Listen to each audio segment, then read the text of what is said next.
धनवान और भिखारी। रामपुर नाम के गांव में पवन सिंह नाम का एक धनी रहा करता था।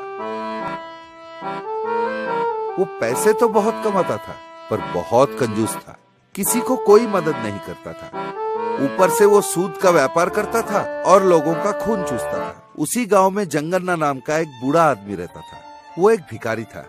उसके बच्चों ने उसे घर से निकाल दिया तो मंदिर के पास वो भीख मांग के गुजारा करता था। गांव वाले भी उसे खाने को दे दिया करते थे।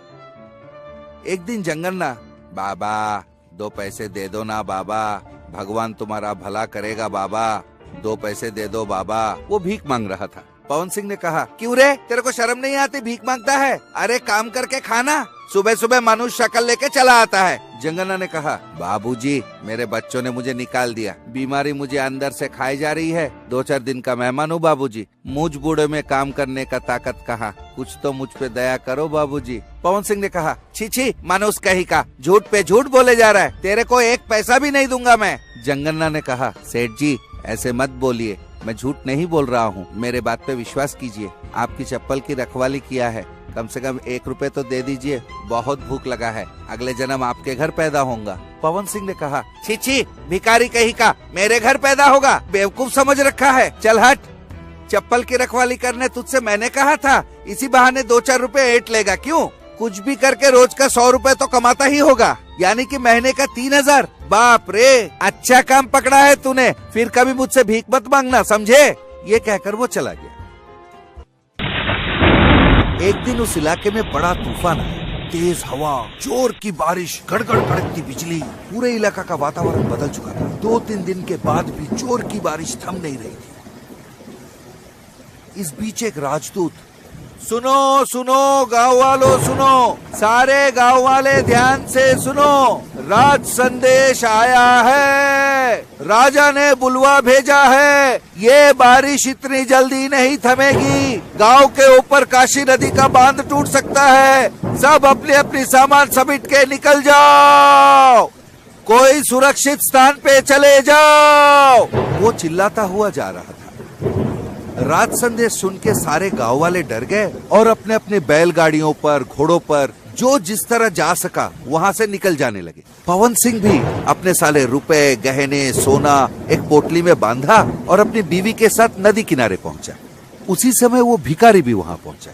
वहां नाव में पहले से ही कई लोग बैठे हुए थे। खिवैया बुला रहा था, जल्दी चढ़ो जल्दी चढ़ो, एक और आदमी के लिए जगह है, ज्यादा चढ़ेंगे तो नैया डूब जाएगी, चढ़िए चढ़िए, कोई एक जल्दी चढ़ जाइए। पवन सिंह ने कहा, अरे मुझे चढ़ा लो, मेरी बीवी से मेरा कोई नाता नहीं, वो कोई और नाव में आ जाएगी, पहले मुझे चढ़ा ले भाई। एक यात्री ने कहा, अरे तुझे क्यों चढ़ा ले, उस भिखारी को ना चढ़ा ले, तूने कभी किसी का भला किया है क्या जिंदगी में? पवन सिंह ने जवाब दिया, मैं इस पूरा गाँव का सबसे धनी आदमी हूँ, वो भिखारी है, उससे क्या काम तुम लोगों का? एक दूसरे ने कहा, वो तो तेरे से बेहतर है, उसने अब सबकी सहायता की है, इसलिए उसे चढ़ा लेना ही सटीक निर्णय होगा। पवन सिंह ने कहा, तू पगला गया है क्या? अरे जितने पैसे चाहिए ले ले, पर मुझे चढ़ा ले, वैसे उस भिखारी से तुम लोगों का क्या वास्ता? किसी और ने कहा, तू कितना कंजूस है हम सब जानते हैं, और वो भिखारी है, जब जब उसे भिक्षा दिया हमें पुण्य मिला, साथ साथ हमें तृप्ति भी मिलती थी कि आज एक इंसान का सहायता किया, हमें तृप्ति भी उसी की वजह से मिलती थी, पर तेरे वजह से कभी भी किसी को कोई लाभ नहीं हुआ, इसलिए हम उसे ही चढ़ाएंगे। तब जंगन्ना ने कहा, गांव वालों तुम लोगों का प्यार अपरंपार है, इतना प्यार आप मुझ पे बरसाते हो, मैं आप लोगों का आभारी हूँ, पर औरत जात का इज्जत करना हमारा परंपरा है, इसलिए कृपा करके इसकी बीवी को नाव में ले जाइए, मैं जीऊँ या मरूं कोई फर्क नहीं पड़ता, आप जल्दी निकल जाइए। तब गाँव वालों ने पवन सिंह की बीवी को नाव पे चढ़ा लिया और निकल गए। पवन सिंह ने कहा, मुझे माफ कर दो जंगन्ना, तुम्हारा दिल तो बहुत बड़ा है, सारी जिंदगी मैं सिर्फ पैसा ही कमाता गया, आज मुझे खुद पे घिन आ रहा है, अरे खुद की बीवी की भलाई भी नहीं सोचा मैंने, पर तुमने साथ का इंसान पे इतना प्यार बरसाया। पवन सिंह बहुत दुखी था। कुछ देर बाद एक नाव में कुछ राजदूत आए और इन दोनों को रक्षा करके ले गए। इसके बाद पवन सिंह ने बहुत दान धर्म किए और बहुत अच्छा नाम कमाया।